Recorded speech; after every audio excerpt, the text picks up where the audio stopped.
All right, here we're going to do an exploration of the tangent line problem. So the following points lie on the graph of our x squared function. F of x equals x squared. So our point Q1 is 1.5, comma, and then f of 1.5. You know, we'll take this x coordinate 1.5 and square it to get that y value. And then we'll do point Q2, 1.1, and then comma, that number squared. And Q number 3 is 1.01, and the function value's output. Again, we're just going to take that 1.01 and square it to get our y value. And the same thing for point Q4, 1.001, and Q5, 1.0001. Each successive point is getting closer to our point of interest. Point P is 1.1. Here's our graph, and let me label that point P. So what we're going to do here is pick some points. We're going to start far away from our 0.11, and we're going to get closer and closer to it, and we're going to determine the slope of each secant line and see what slope we are approaching as we get closer and closer to our point P. So find the slopes of the secant lines, graph the secant lines on a graphing utility, and use your results to estimate the slope of the tangent line at point P. So what we're going to do here is just find the slope of 5 different secant lines. And we're going to start with the one farthest away. So Q1 is, we'll put it way up here maybe. So we know our x value is 1.5. And our function is f of x equals x squared. So if I take 1.5 and I put that in a calculator and I square it, I get 2.25. So this will be our point. What were they calling this one? Q1. Q1. So we're going to sort of connect these dots, and we're going to find the slope of that secant line between these points. So we'll label this Q1, Q sub 1. And remember, our slope is delta y over delta x. So we're just going to use the old slope formula. Our y value, or our So our y values were 2.25 minus 1, and our x values were 1.5 minus 1. Again, that's just, we're finding this distance here. Our delta y, 2.25 minus 1, delta x, 1.5 minus 1, and then we get that. We get what? 1.25 divided by 0.5, and we get the slope of that secant line is 2.5. So let's check out the next point. Now we're getting closer to our point P. Now our x value is 1.1. Oops, wrong way. So we plug in here, 1.1. Oh, this is not going to be to scale, but you'll get an idea just from the picture. Here's our 1.1. We square 1.1, and we get our output value on the y-axis of 1.21. So again, this is our point Q2. We're sliding these points down closer and closer to the point we're interested in, point P. So for Q sub 2, our delta y, delta x, our y values are 1.21 minus 1 over our x values, 1.1 minus 1. So we get 0.21 divided by 0.1, and the slope of that line is 2.1.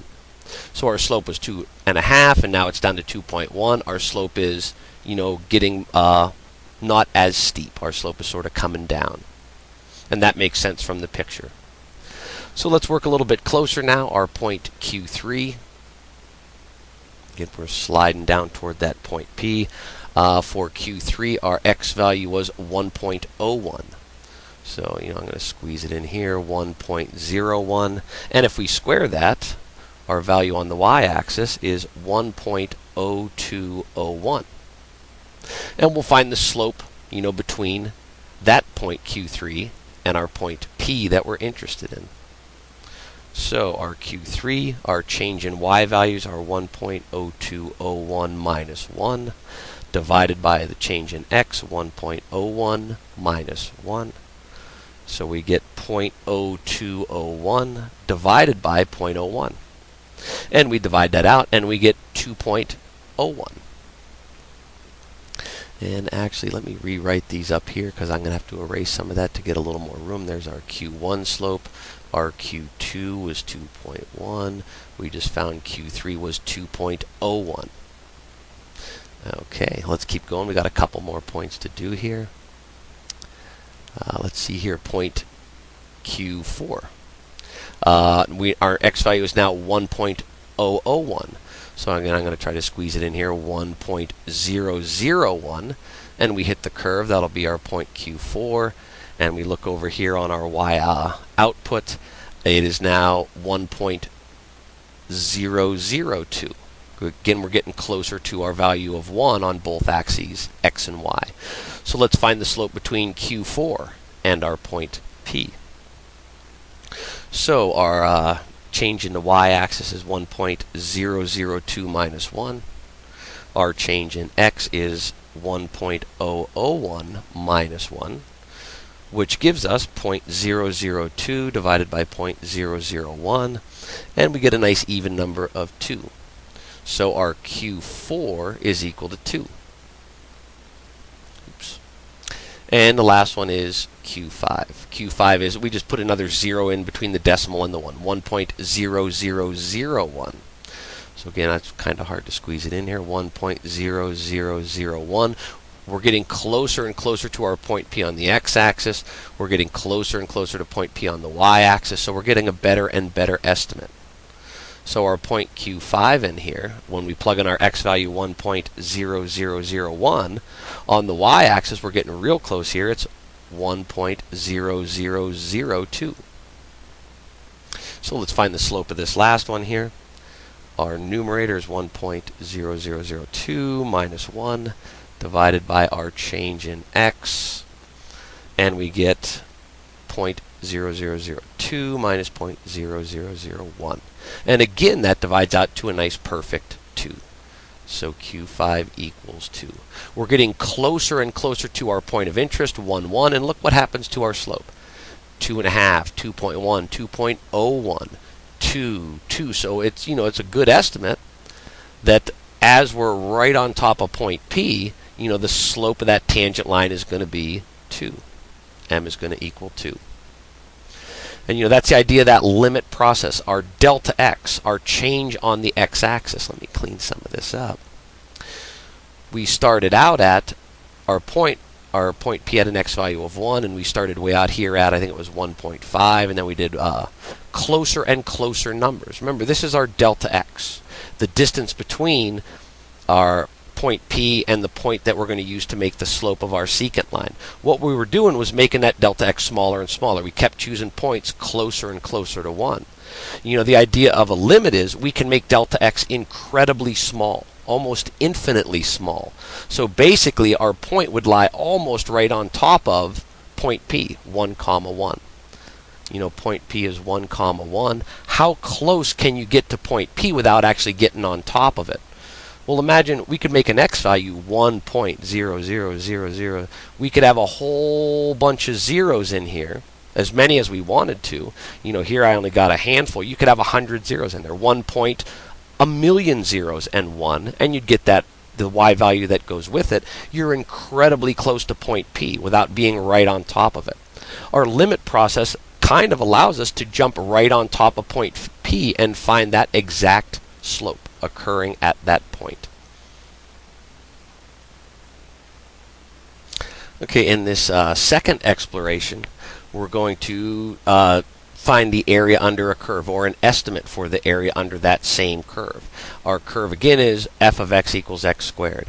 Consider the region bounded by the graphs of our x squared function, y equals 0, and x equals 1. So y equals 0 is the x-axis, x equals 1 is this vertical line. So we're trying to come up with an estimate of the area underneath this curve. And what we're going to do is we're going to chop it up into rectangles. In part B, we're going to do inscribed rectangles. The rectangles are entirely under the curve. And you see we'll have these gaps here that are uncounted area. And then we'll do another estimate where we'll use circumscribed rectangles, where every rectangle has a little bit above the curve. So this will be an underestimate, and this will be an overestimate. And then we can figure out, the truth will lie somewhere in between our under and overestimate.